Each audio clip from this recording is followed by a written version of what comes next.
You know, let's do this. Any leftist got to go first? Anybody who has a contract? One guy. You're great, dude. I appreciate it. So my question is on one of the first topics that you talked about. Sure. When you were speaking about that, you listed off a number of statistics showing that black people are more likely to get stopped by police because they have more guns. My question is, why do you think they have more guns?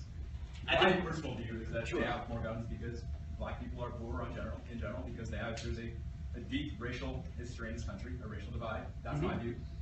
Okay. If you don't agree with that, why do you think it is that black people are, on average, poorer than white people, on average, more likely to get arrested, and et cetera? Okay, so the truth is, and this is sad to say, but the black crime rate has been significantly higher than the white crime rate for literally 150 years.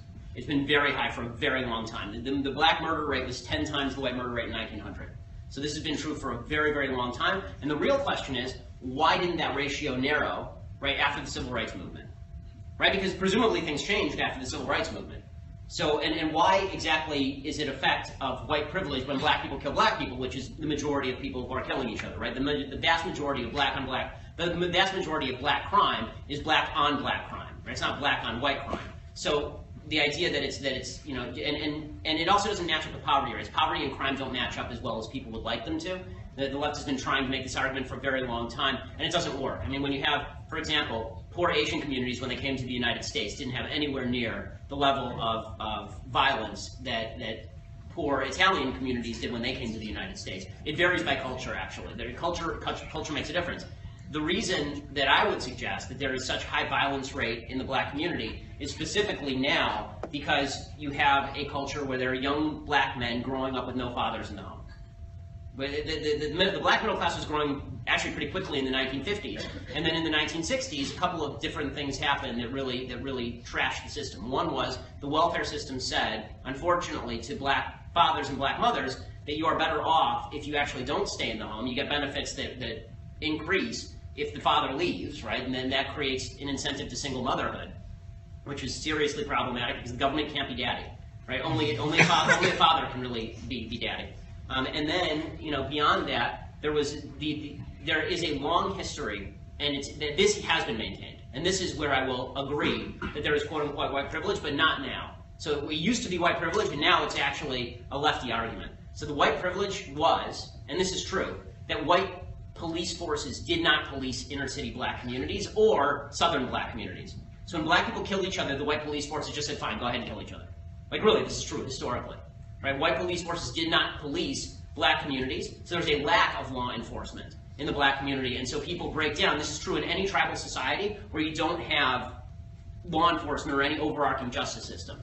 Right? So it's not unique to American blacks. This is true wherever there is no real justice system. People tend to take justice into their own hands, and you end up with retaliatory killings all over the place, which is what happened. That was true all the way until the 1960s, and then in the 70s and 80s when the crime wave really started to hit, right? Between 1960 and 1994, the violent crime rate in the United States multiplied by 400%, right? 400%.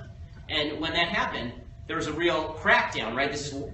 Now this brings up Bill Clinton, right? This is what we've been seeing the discussion of this week with Bill and Hillary Clinton. Bill Clinton is right. What he did and he pushed for very strongly was we need better standards of policing in inner city communities, and we need more cops, not less cops. Broken windows policing, more cops in inner city communities, and the crime rate starts to drop. So what I would argue is that what you're seeing now in the increase, the new increase in crime, is what you're actually seeing is the impact of the left saying, get those cops out of our communities, they're racist. Right? In the last couple of years, we've seen the crime stats start to spike again.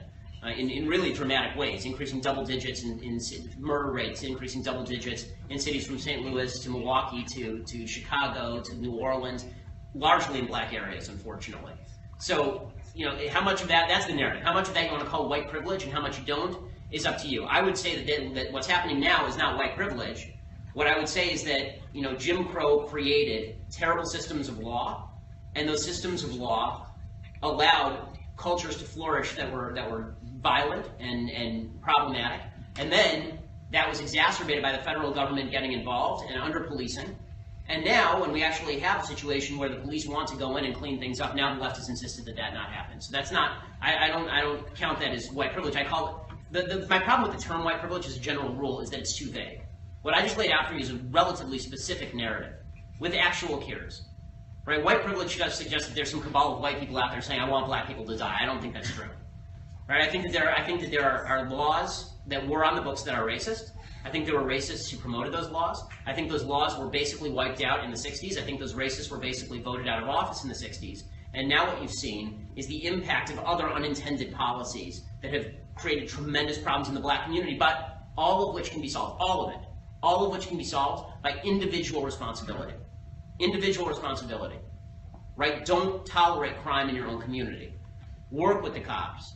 Ensure that your kids have fathers in the home so they're not gangbanging and walking around on the streets with guns.